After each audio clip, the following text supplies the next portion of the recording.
Hey hi friends, welcome to Yatna investment academy. So आज हम banking sector के बारे में बात करने वाले हैं और इस एनालिसिस में हमने सारी बैंक्स को कंसीडर किया है, बट ये एक ओवरऑल एनालिसिस रहेगा। PSU banks and private sector banks, nitty-gritties में नहीं जाएंगे, but on an average PSU banks कैसे कर रहे हैं, प्राइवेट सेक्टर बैंक्स कैसे कर रहे हैं, वो डिस्कशन मैं आप लोगों के साथ यहाँ पे आज करने वाला हूँ। सो ये जो वीडियो रहेगा इसमें Q3 FY22 के जो प्रॉफिट्स है बैंक पूरे बैंकिंग इंडस्ट्री के, वो कैसे रहे एज अ पीएसयू प्राइवेट, वो उसके बारे में बात करेंगे। एसेट क्वालिटी के बारे में भी यहाँ पे हम बातें करेंगे एंड बैलेंस शीट के बारे में भी मैं यहाँ पे आप लोगों के साथ डिस्कशन यहाँ पे करने वाला हूँ। Q3 FY22 ये जो क्वार्टर रहा ना, लास्ट 6 ईयर्स पे, मतलब 25 क्वार्टर्स, अगर मैं मोटा मोटा मतलब 24+1 क्वार्टर हमने यहाँ पे कंसिडर किया है। सो लास्ट 25 क्वार्टर्स में one of the best quarter रहा है बैंकिंग इंडस्ट्री के लिए। बिलीव मी, जब कोविड पैंडेमिक आया था उसके बाद ऐसा बिल्कुल नहीं लगा था कि 1.5 साल बाद एक्चुअली बैंक इंडस्ट्री जो रहेगी वो बेस्ट केस सिनारियो वहां पे डेवलप होगा। तो अभी भी वैल्यूएशन पॉइंट ऑफ व्यू से या परफॉर्मेंस पॉइंट ऑफ व्यू से there is a good amount of underperformance from the private sector bank, specifically those legend banks जो रिस्क मैनेजमेंट के लिए जाने जाते थे। But PSU banks have perform very well. वो क्यों, वो भी हम डिस्कस करेंगे यहाँ पे। So, ये जो लास्ट 6 इयर्स में जो प्रॉफिटेबिलिटी की ग्रोथ हुई है, सबसे ज्यादा जो ग्रोथ दी है वो ग्रोथ दी है पब्लिक सेक्टर बैंक्स में। अगर हम यहाँ पे देखेंगे स्पेसिफिकली लास्ट 6 क्वार्टर्स की अगर हम यहाँ पे बात करते हैं, so over the last 25 quarters अगर हम देखेंगे, सो पूरे के पूरे 25 क्वार्टर्स जो थे प्राइवेट सेक्टर बैंकिंग, अगर टोटल इंडस्ट्री की तरह हम देखते हैं, सो ऑल 25 क्वार्टर्स वर नेट पॉजिटिव प्रॉफिट्स दिए बैंक्स ने, प्राइवेट सेक्टर बैंक्स ने। बट लास्ट 25 में से सिर्फ 11 क्वार्टर्स ऐसे थे जब पीएसयू बैंक्स ने प्रॉफिटेबिलिटी दिखाई थी, जिसमें से अराउंड 6 क्वार्टर्स जो है वो लास्ट 6 क्वार्टर से या 7 क्वार्टर से कंसिक्यूटिवली पीएसयू सेक्टर बैंक्स जो है वो अच्छी तरीके से यहाँ पे परफॉर्म करती हुई नजर आ रही है। तो एक steady rise profit after tax में हमने पीएसयू बैंक्स में अभी देखी है। सो जो टर्न अराउंड हुआ है पीएसयू बैंक्स में वो Q1 FY21 से हुआ है, मतलब लास्ट फाइनेंशियल ईयर के Q1 से वो टर्न अराउंड होता हुआ दिखा है। एक्चुअली देखा जाएगा तो पैंडेमिक का वर्स्ट फेज जो मतलब था, आई थिंक उसमें पीएसयू बैंक्स ने अच्छी तरीके से परफॉर्म करना शुरू किया है। That was quite surprising because जो प्रेडिक्शंस आए थे रिजर्व बैंक ऑफ इंडिया से, जहां पे एनपीए नंबर्स उन्होंने एक्सपेक्ट किए थे कि they will touch eight 14-15%। So I think वो जो चीजें हैं बहुत ही बढ़िया तरीके से मैनेज हुई है पीएसयू बैंक से, और जो कैपिटल की रिक्वायरमेंट थी वो गवर्नमेंट ने भी बहुत सही तरीके से वहां पे प्रोवाइड की है। सो अब आप लोगों को स्क्रीन पे कुछ नंबर्स नजर आ रहे होंगे। सो क्वार्टरली पीएसयू बैंक्स के प्रॉफिट्स कैसे हैं एंड प्राइवेट सेक्टर बैंक्स के प्रॉफिट कैसे है, इसके बारे में हम बात करेंगे। So there was one quarter जो था Q4 FY20, जिस क्वार्टर में वर्स्ट परफॉर्मेंस रहा था स्टॉक मार्केट का। इफ यू रिमेंबर, एक महीने के अंदर जब स्टॉक मार्केट 40% गिरा था, वही महीना था जब मुझे ऐसा लगता है कि बैंक्स ने सारे अपने पाप उसी क्वार्टर में धो दिए। कोविड के नाम मत्थे पे सारी चीजें चढ़ा दी और पूरे एनपीएस प्रोविजनिंग वगैरह सब चीजें कर दी। सो उस क्वार्टर में Q4 FY20 में जो मतलब लास्ट क्वार्टर जो था ना, जब पैंडेमिक जस्ट आया था फेब और मार्च वाला, उस क्वार्टर में पीएसयू बैंक के जो लॉसेस थे वो थे 26,444 करोड़ रुपीस। तो कोविड का एक ऐसा अपॉर्चुनिटी यूज किया गया है, मुझे ऐसा लगता है कि पूरे के पूरे पाप धो दिए गए हैं। इवन प्राइवेट सेक्टर बैंक्स का जो टोटल प्रॉफिट था, प्राइवेट सेक्टर बैंक्स में सारे बैंक्स मिला के बोल रहा हूं, obviously there will be some banks which were profitable, जैसे कि अगर हम एचडीएफसी बैंक की बात करते हैं तो एचडीएफसी बैंक का profit, total net profit of all private sector banks, मतलब वहां पे एडिशन सब्ट्रैक्शन सब होके, मतलब कुछ लॉसेस भी थे और कुछ प्रॉफिट्स भी थे, तो net the number was 5,477 crore rupees. Screen पे आपको नंबर नजर आ रहा होगा Q4 FY20 का।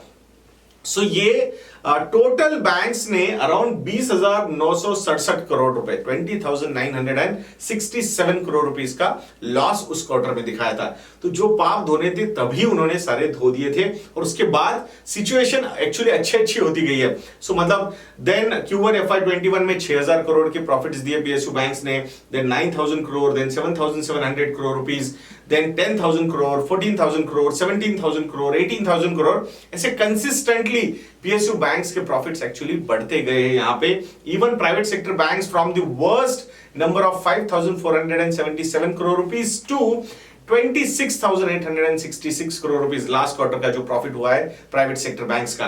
तो पीएसयूज एंड प्राइवेट सेक्टर को अगर मैं मिला दूं, टोटल प्रॉफिट्स जो बैंक्स ने दिए हैं, that number is 45,000 crore rupees. यहां पे आप देख सकते हो कि एक्चुअली कोविड को बहुत ही बढ़िया तरीके से यूज किया गया बैंक्स ने, and that too in the first quarter itself, और उसके बाद सारी चीजें पॉजिटिवली होती हुई हमने यहां पे देखी है। सो इंटरेस्टिंग चीजें है। So, PSU बैंक्स का combined net profit was 18,308 crore rupees last quarter की मैं बात करूंगा। Year on year the increase is 136%, quarter on quarter the increase is 3.4%। और प्राइवेट सेक्टर बैंक्स का जो नेट प्रॉफिट था वो 26,866 करोड़ रुपीस था लास्ट क्वार्टर में। 36% year on year rise and 40% quarter on quarter rise हुई है। Major reasons for these profits for private sector banks, lower slippages, strong recovery, मतलब जो एनपीएस लग रहे थे होंगे तो वहां से रिकवरी काफी अच्छी हुई है, एंड दैट्स हाउ जो प्रोविजंस किए गए थे वो प्रॉफिटेबिलिटी में नंबर्स कन्वर्ट होते हुए हमने देखे। एंड प्रोविजंस की जो डिक्लाइन भी हुई है इस क्वार्टर में वो भी काफी अच्छी हुई है। एंड अगर पीएसयू बैंक्स की हम बात करेंगे तो एक भी ऐसी बैंक नहीं थी जिसने लॉस फाइल किया है इन Q3 FY22। That was a big relief for even government also, because अगर profits generate होते हैं PSU बैंक से तो जो retained earnings है बैंक्स के पास, that earnings can be utilized as capital. So government को नया कैपिटल देने की वहां पे कोई जरूरत नहीं है। तो ये एक इंटरेस्टिंग चीज है जो हुई है पीएसयू बैंक्स के साथ। एंड गवर्नमेंट को जो लग रहा था कि यार क्या होगा, पता नहीं कितने एनपीएस बढ़ेंगे, तो ऐसी कोई चीज हुई नहीं, and banks have survived it really well. That's a very positive sign. बाकी पैट का अगर हम नंबर देखते हैं टोटल बैंकिंग इंडस्ट्री का, सो ईयर ऑन ईयर 64% से वो ग्रो हुआ है, which is at 45,000 crore rupees, दोनों combined PSU and public private sector banks मिलके। And quarter on quarter it has grown by 22.6%। Gross NPS जो थे last year 7.43 lakh crore rupees थे, इस साल ये 7.57 लाख करोड़ रुपीस हुए। तो भले ही ईयर ऑन ईयर 1.9% से ग्रॉस एनपीएस एक्चुअली बढ़े हैं, but quarter on quarter the gross NPAs have gone down by 3.4%. Last quarter, that is Q2 FY22, the gross NPA number was 7.84 lakh crore rupees, तो वहां से ये decrease होके 7.57 lakh crore rupees तक नीचे आया है। नेट एनपीएस के नंबर भी अगर हम बात करेंगे, सो नेट एनपीएस का नंबर ईयर ऑन ईयर 26% से ग्रो हुआ है, but quarter on quarter the net NPA numbers have gone down by 7.6%। तो ये दोनों चीजें बहुत पॉजिटिव है। परसेंटेज टर्म्स की भी अगर हम बात करते हैं, पूरी मैं बैंकिंग इंडस्ट्री की बात कर रहा हूं, this is not about public and private, this is combined. So gross NPAs are at 6.72%, last year 7.22% थे ये सेम क्वार्टर में, एंड 7.31% लास्ट क्वार्टर में थे। तो सिक्वेंशियल फॉल भी हुआ है ग्रॉस एनपीए में परसेंटेज टर्म्स में, एंड ईयर ऑन ईयर भी ये फॉल हुआ है। नेट एनपीएस में 1.95% का ये नंबर है जो year on year actually increase हुआ है, but quarter on quarter it has gone down by 27 basis points. So overall banking industry का ग्रॉस एनपीए है 6.72% एंड नेट एनपीए है 1.95%।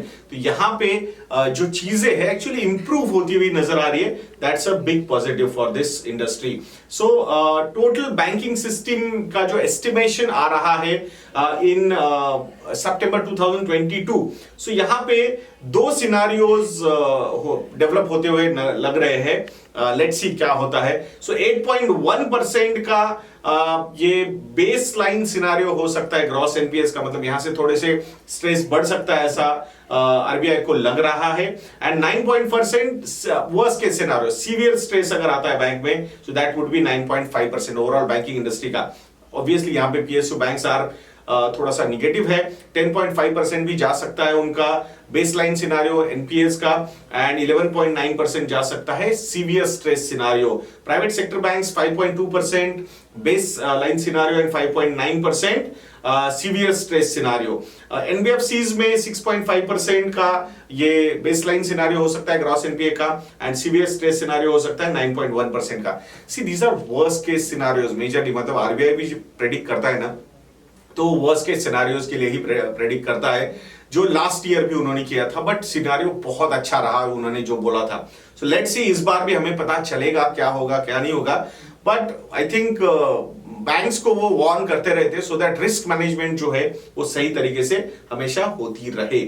सो एसेट क्वालिटी ट्रेंड्स की अगर हम बात करते हैं तो FY18 में जो ग्रॉस एनपीएस थे पीएसयू बैंक्स में वो थे 15.63%, दिसंबर 2020 में थे 9.29%, सितंबर 2021 में थे 9.09% and currently they are at 8.39%। तो बहुत ही बढ़िया तरीके से मैनेज करते हुए आ रहे हैं। होपफुली आई थिंक एक बार ये सारी चीजें एक बार स्ट्रीमलाइन हो जाए तो we can not deny the privatization drive also. बहुत सारे पब्लिक सेक्टर बैंक्स या तो बड़े पीएसयूज में मर्ज होंगे या तो कोई प्राइवेट सेक्टर बैंक उनको खरीद सकता है। लेट्स सी, आने वाला समय बताएगा।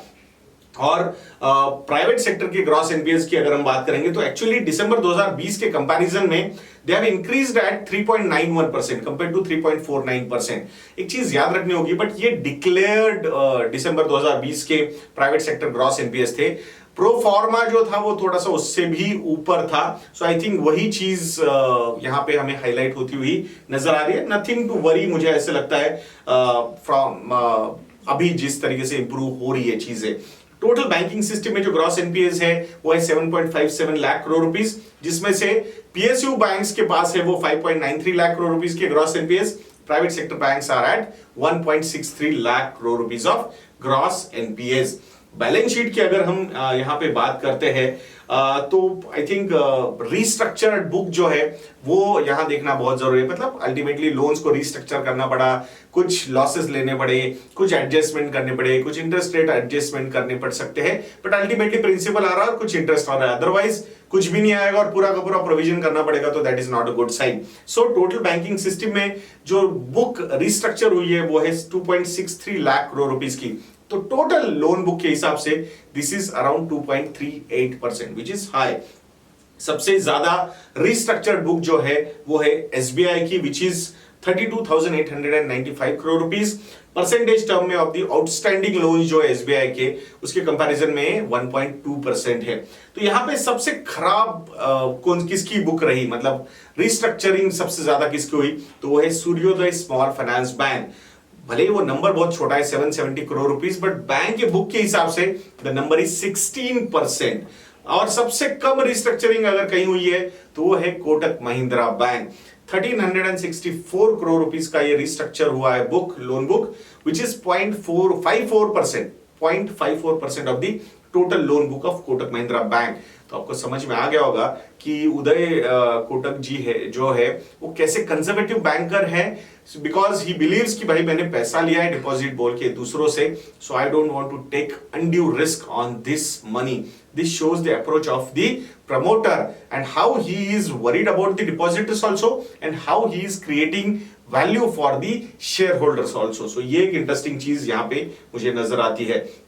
बाकी लास्ट 1 ईयर में अगर परफॉर्मेंस पॉइंट ऑफ व्यू से हम बात करेंगे तो ऑब्वियसली जो बहुत ही ज्यादा लॉसेस में थे बैंक्स, वो प्रॉफिटेबिलिटी में आ रहे हैं, and that's why majorly PSU banks are outperforming the private sector banks. And those private sector banks जो बहुत प्रॉब्लम में थे अर्लियर, जिनके ग्रॉस एनपीएस बहुत ज्यादा थे, वो अभी अपनी बुक ठीक करते हुए नजर आ रहे हैं। तो आउट परफॉर्मेंस में आपको आईसीआईसीआई बैंक भी यहां पे नजर आएगा कंपेयर टू जो traditional retail oriented private sector banks हैं उनके कंपैरिजन में। तो स्क्रीन पे आपको सारे नंबर्स नजर आ रहे होंगे। सो मैं आशा करता हूं कि ये वीडियो आपको काफी इंफॉर्मेटिव लगा होगा। अगर आप लोगों को लगता है कि हम अच्छा काम कर रहे हैं तो हमारे रिसर्च प्रोडक्ट सब्सक्राइब करना मत भूलिएगा दोस्तों। स्पेसिफिकली हमारे मॉडल पोर्टफोलियोज, जिसमें 2 नए मॉडल पोर्टफोलियोज हम लॉन्च करने वाले हैं। Electric vehicle and clean energy वाला एक मॉडल पोर्टफोलियो है जो 1-2 दिनों में लॉन्च हो जाएगा, और दूसरा मॉडल पोर्टफोलियो जो है वो ईटीएफ ओरिएंटेड रहेगा।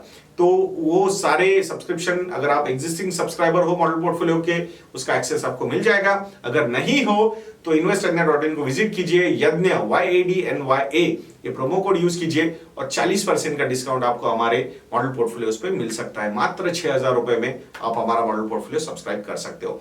तो ऐसे वीडियोस के लिए चैनल पे बने रहिए। नेक्स्ट वीडियो तक के लिए मुझे आज्ञा दीजिए। जय हिंद।